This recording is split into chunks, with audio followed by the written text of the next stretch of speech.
পরম শান্তি।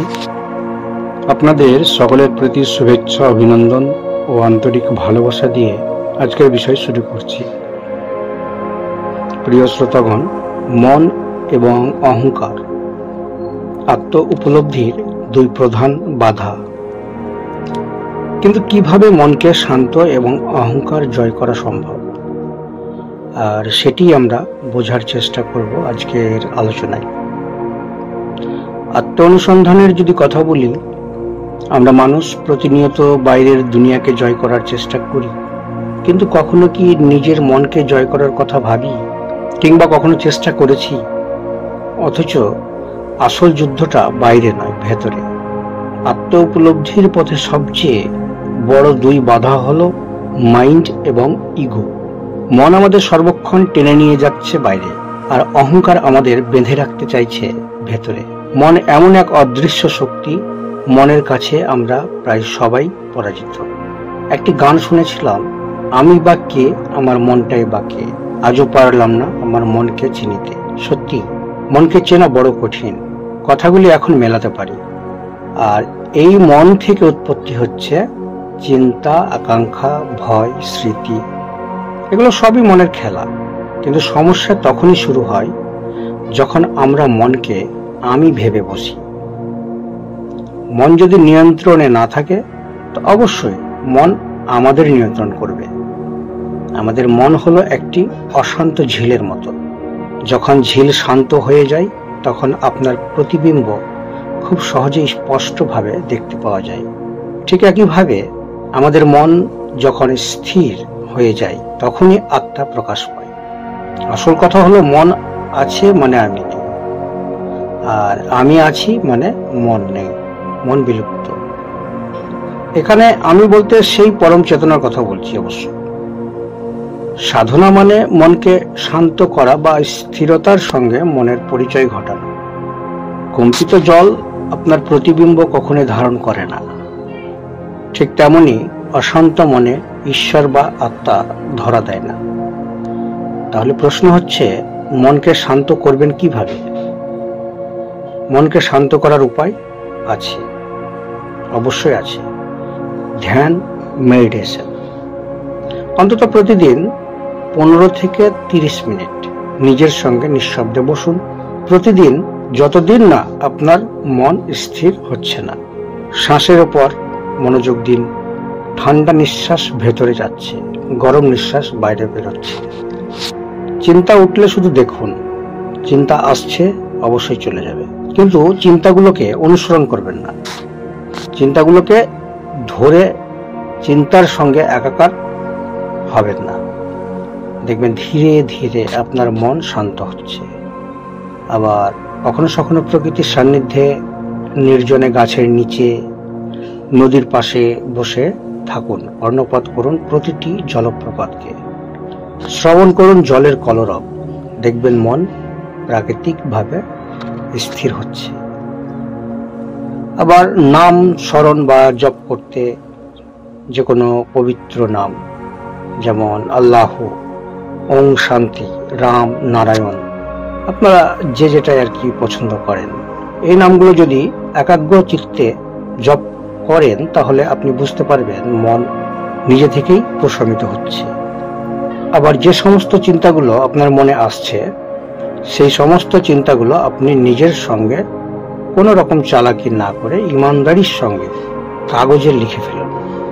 এতে কি হবে, দেখবেন আপনার মন থেকে সমস্ত ভার নেমে যাচ্ছে। আরো একটি কাজ করতে পারেন, শ্বাস প্রশ্বাসগুলোকে পর্যবেক্ষণ করুন। গভীর শ্বাস নিন, ধীরে ছাড়ুন। প্রতিটি নিঃশ্বাসে অনুভব করুন, আমি প্রশান্ত, আমি সচেতন, আমি আত্মা। অহংকার আধ্যাত্মিক জীবনে একটি জটিল ব্যাপার। অহংকার মানে আমি ভাব, আমি জানি, আমি শ্রেষ্ঠ, আমি আলাদা, আমি গুরুত্বপূর্ণ। এই চিন্তাগুলোই আত্মার পথ বন্ধ করে দেয়। ঈশ্বরের সঙ্গে একাকার তখনই অনুভূত হয় যখন আমি বিলীন হয়ে যাই। অহংকার সব সময় চাই প্রশংসা, নিয়ন্ত্রণ, প্রতিশোধ। কিন্তু আত্মা চাই ভালোবাসা, শান্তি বা ঐক্য। যতক্ষণ এই আমি কেন্দ্রে রয়েছে ততক্ষণ ঈশ্বর বাইরে। তো এই অহংকারকে বিলীন কিভাবে করা যাবে? অহংকার থেকে মুক্তি তো আমাদের পেতেই হবে। তা একটি উপায় আছে, যখন আপনি অন্যকে সাহায্যের হাত বাড়িয়ে দেবেন তখন যেন আপনার ঠিক এমন ভাব থাকে যে এ হাত আমি বাড়িয়ে দিইনি, এটি পরমের নির্দেশ। দেখবেন ধীরে ধীরে আপনার নিঃস্বার্থ ভাবের উদয় ঘটবে। আর যখন আমি দিচ্ছি ভাবনা হারাই তখনই অহংকার গলে যায়। আবার কৃতজ্ঞতা প্রকাশ করুন। প্রতিদিন রাতে ঘুমানোর আগে 3 প্রতি, 1 সৃষ্টিকর্তা, 2 জন্মদাতা, আর 3 হচ্ছে জ্ঞানদাতা, যার জন্য আপনি কৃতজ্ঞ।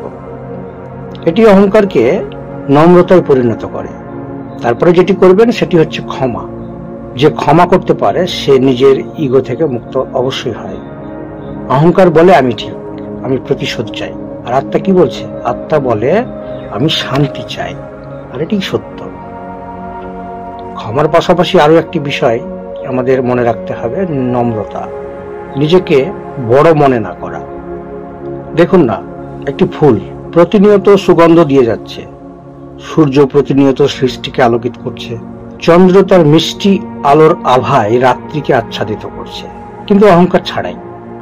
তেমনি 5 তত্ত্ব দ্বারা রচিত পৃথিবীর সর্বোত্তম চেতনাশীল প্রাণী মানুষ। মানুষেরও কিছু দায়িত্ব কর্তব্য আছে, আর নিজের কর্ম পালন করায় অহংকার করার মতো তো কিছুই দেখছি না। মানুষ হবে বিনয়ী, ক্ষমাশীল, নম্র, নিরহংকার।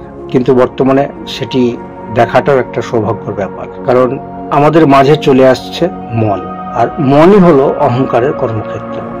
অহংকার বলে আমার ভাবনা সঠিক, আর মন তা বাস্তবায়ন করে।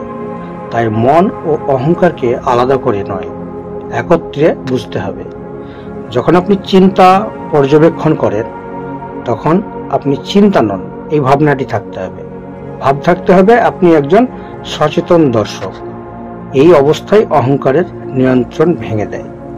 যখন আপনি আয়নায় মুখ দেখেন তখন আপনি জানেন আপনি আয়না নন। তেমনি চিন্তা দেখলে বুঝুন আপনি মন নন, আপনি সেই দর্শক বা পরম সত্তা। মনকে শান্ত করতে সময় লাগে, অহংকার ভাঙতে ধৈর্যও লাগে। কিন্তু সাহস করে আপনি একবার মনকে শান্ত করার জন্য এবং অহংকারকে বিলীন করার জন্য তার পিছনে হাঁটতে শুরু করেন, তাহলেই দেখবেন জীবন আর আগের মতো নেই, বদলে গেছে। ধ্যান করুন, সেবা করুন, ক্ষমা করুন, ভালোবাসুন, কারণ শান্ত মন ও বিনয়ী হৃদয়ই হলো ঈশ্বরের আসন। শেষমেশ মনে রাখবেন, অহংকার বলে আমি করেছি, আর আত্মা বলে ঈশ্বরের করুণাই সবই হচ্ছে। তো প্রিয় শ্রোতাগণ, শেষে শুধু এই প্রার্থনাই থাকুক, হে আত্মা, আমাকে চিনতে দাও, আমার অহংকার, ভয় ও অজ্ঞানতার পর্দা সরিয়ে দাও। আমি যেন তোমার মধ্যে বিলীন হতে পারি, আর আমার মনকে শান্তিময় এবং নিরঅহংকার করে দাও। আমার আন্তরিক কামনা, মুক্ত হোক সমগ্র সৃষ্টি, স্থির হোক সকল মন, পরম শান্তির স্রোতে প্রবাহিত হোক সমগ্র মানবের হৃদয়স্থান। পরম শান্তি।